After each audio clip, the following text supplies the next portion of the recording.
Hi, my name's Kath and I'm the Creative Director for Conservation Without Borders. This is my boss Sacha and she is the CEO of Conservation Without Borders, otherwise known as the UN Ambassador for the Convention on Migratory Species, or more dramatically, the human swan, which she was named after she flew from Russia back to the UK, tracking the migration of Buick swans. Next up was the Round Britain Climate Challenge, with Sacha flying around the UK to highlight climate solutions.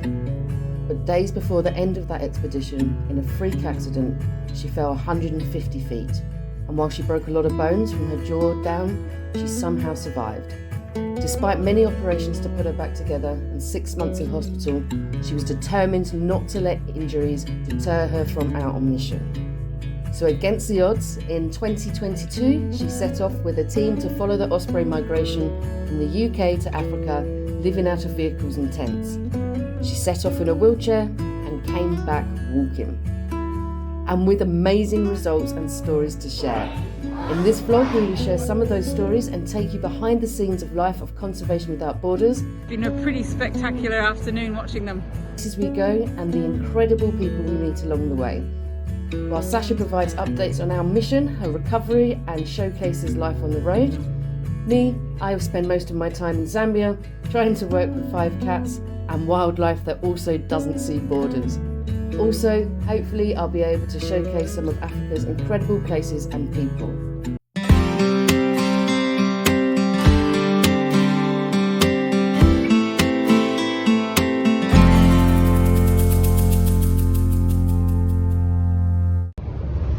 You might notice that we have covered vultures several times in recent episodes, and that's because we are preparing a new project, the Flight of the Vultures. Why vultures? Well, I was asked as a UN ambassador for the Convention on Migratory Species if I could do something for the vultures. They are now the world's most threatened birds, and if we don't act now, some of the populations we will lose forever.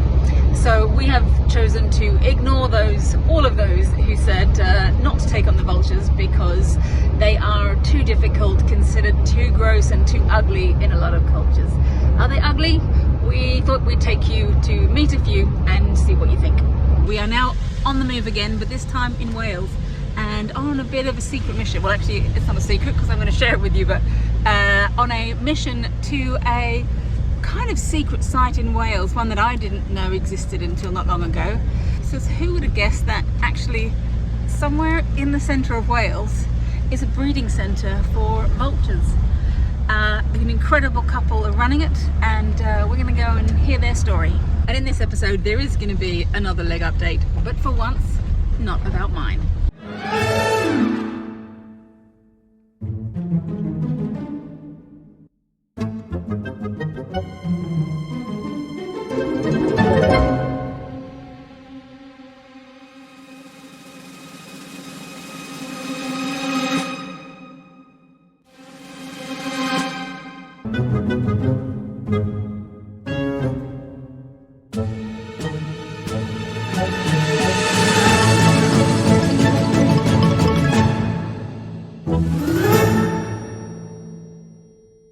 And now we meet Bernard, who's a very special vulture. He's had some issues with his leg, which is causing him some mobility issues. Bernard has, unfortunately, somewhere along the lines, he has developed arthritis in his left leg. And it means that although he gets around okay, and we're able to give him a little bit of pain medication to manage his pain, and he has a good quality of life, and he's pretty content with things. It does mean that we have to very carefully sort of monitor how it's going. Because of the arthritis in one leg, he unevenly bears his weight, slightly favouring the other leg, and that means that we're aware that this is putting pressure on his foot more so than it would naturally. So we're doing everything that we can to make sure that he has as much comfort and as much mobility as possible for as long as possible. Now he's 28 years old, which is in his prime for a Eurasian black vulture. They can live to be much, much older than that. But we know that, without some careful management and some, innovative ways of helping him, that could be something that cuts his life a little bit shorter. So we were able to model the foot and create this 3D printed version of his foot that shows us his toes and how they sit. And he's missing a toe at the back here, which means that he puts more pressure on the middle of his foot. And just allowed us to create this sort of shoe support, if you like, which is designed to just clip lightly onto his foot with minimal bandage and take the pressure off the centre part of his foot and just sort of push it towards his toes, and allows him to spread the weight distribution. Pulling in all sorts of different bits of technology and ways of thinking outside the box to give him the best possible life that we can. And it's one of those things that every individual is important, especially when you work closely with them. You know, it becomes a very emotive subject and you want to do the absolute best that you can. And if we get this right and it works, then this is something that we can share with, you know, other people. I know, we do it because we love you. We do it because we love you. No. I know, honey. Alright. You stay there. You okay, honey? Good girl.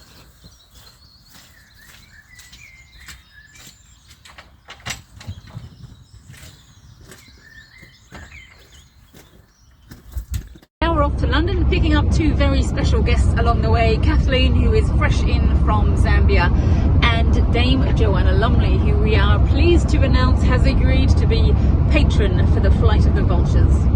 Our mission in London is to get vulture experts from around the world in front of heads of industry, because our research so far has shown that with almost every threat to vultures around the world, there is an important role that industry could and should be playing. And so whilst I am 100% certain that Joanna Lumley will be fantastic on the night, I can't say we aren't a little nervous about just the reception we might get. That said, we are sold out with a long waiting list, so I'm reasonably optimistic. Hello, I'm Joanna Lumley and I'm a great supporter of Conservation Without Borders. We're here to launch the Flight of the Vulture, which is to understand what's happening to vultures across the world, which are rapidly, their numbers diminishing so fast, and to find out why, to find out how we can save them, because they're part of the key system of the ecological chain. Vultures are now the most endangered group of birds in the world. The rate of decline in vultures is huge. Asia was 99.9% population reduction, Africa anywhere between about 92 and 97%. And it's not a problem that's going away. The idea is to try and persuade people who work in the financial side to understand how important conservation is. Vultures are beautiful, they're dynamic to watch fly, they're really important to the environment. Once you get to know them, they are beautiful not only in looks but in character as well. How do we kind of get this system in a way where the markets actually go from being the most destructive forces on the planet to where we actually value nature, they become protective. The importance of collaboration across different industry sectors and different players. I've learned so much about vultures that I didn't know. Thanks so much. It's been amazing, and also I've really been delighted to discover that all the work we did in creating a world in the Dark Crystal prefigured this. So everything we were attempting to do about how things look, how things were connected to each other, and how you can't interfere with one thing without something else happening elsewhere, it turns out to be absolute magical mirror of the real world that we live in. Buzz in the room is fabulous, and I think we've converted a couple of hundred people to the fight for vultures. Let's just hope we can now convert that into action. That's what I have to say to you, is be with us, fly with the vultures.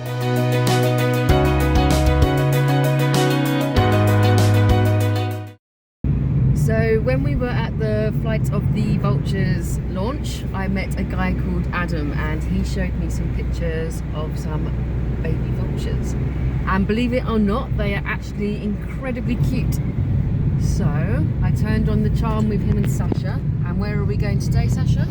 We're going off to meet the baby vultures, and if you're really lucky, to hand feed them. I'm so excited! So when it comes to breeding, we've got within our collection here some critically endangered and endangered birds, and having the knowledge of how to breed them successfully, being able to get them to rear and getting birds that are suitable for release is so important. It means that we can produce birds for release here, but also share that knowledge with other people across the globe who might be working on similar projects with those species or similar species, and transferring that knowledge and those skills across the community of conservationists working with vultures. Breeding vultures can be quite challenging. They, for the most part, are single egg layers, so they just lay one egg in a clutch, one egg per year. And that means that it really is all or nothing. That egg is either going to hatch or not going to hatch. There's no in between. So the challenge of making sure that that egg is well cared for all the way through is quite a big one. The parents in the wild are very dedicated. They are incredibly protective and precious of that egg, and they're an incredible example of parents in nature. And with the work that we do, if we take the decision to artificially incubate an egg, I have to replicate that. I have to have that same dedication to giving that egg the best possible chance that it can. And then once it's hatched, moving on to getting it reared by parents or making the best of whatever situation is thrown at us. Today's dinner for the chicks is a delicious, well, to them at least, feast of minced mouse. The first chick I get to meet is a 5-week-old baby hooded vulture. This is the most endangered species at Horseman.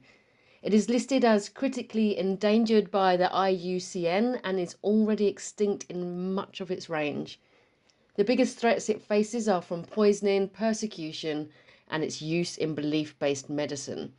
In fact, 90% of all vulture parts sold in the street markets in Nigeria come from hooded vultures. At 5 weeks, this chick is switching from the mince to whole baby mice, although he is taking some convincing and still prefers to be hand-fed the mince. Before feeding, Holly weighs the babies and compares it with the previous day's data. This is to make sure the weight is on track and that baby is doing well. While this little chick is being very fussy with not wanting to eat the whole mice, he is still putting on weight and doing very well. At this age, these birds are still very wobbly. They're quite comical to watch with their big feet, and they're quite clumsy still. Now, this tiny little one is just 8 days old and already very food motivated. What I tend to do is I'll trying to let him kind of self-feed. Yeah. But then once he's had an amount, I'll pop him in the scales and make sure I know how much it is. And then he might have an extra spoonful or mouthful or whatever. But that's more than he would need. I always make sure I've got a little bit spare in case he drops it all over the place, or, you know. Is that a good bit? Yes, he's growing nicely. He's gaining a little bit each day without it being too much. When you put the two chicks together, you can see the huge difference 1 month makes for a growing vulture chick. The older chick's feathers have thickened, but it will still take around 6 to 7 years for the juvenile's head to change from a dark brown to a pale grey. These two chicks will join the other hooded vultures at the Horseman Trust. There have been hooded vultures here for many years, as the organisation works to maintain a genetically diverse population to ensure a future for this species for years to come. Now, we all know what it's like when, after a hearty meal, you are battling that post-feast slump. This little one seemed to have some serious FOMO, however, and was battling to stay awake, but the urge to sleep was just too strong.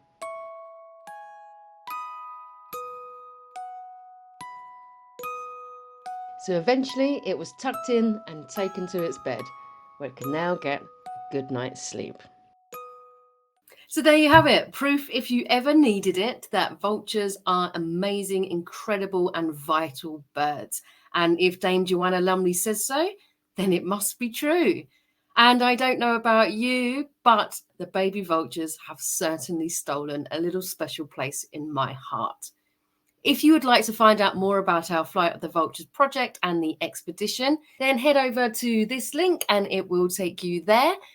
As always, please do like, comment and share. It all helps to boost engagement and spread awareness.